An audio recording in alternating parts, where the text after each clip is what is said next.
like at the beginning of the river to make the water flow that fast? Well, deers aren't known for making rivers flow super fast. Most of the time that's from snow melting. Or from lots of rain up north like we've been getting.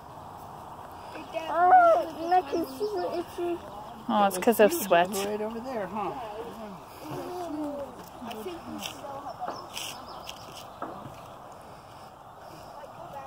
I think the beginning of the river is like there's wind making air pressure to make Ben, the bubbles.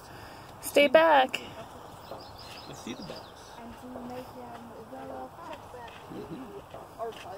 And see how much time. Let's go check out these tracks.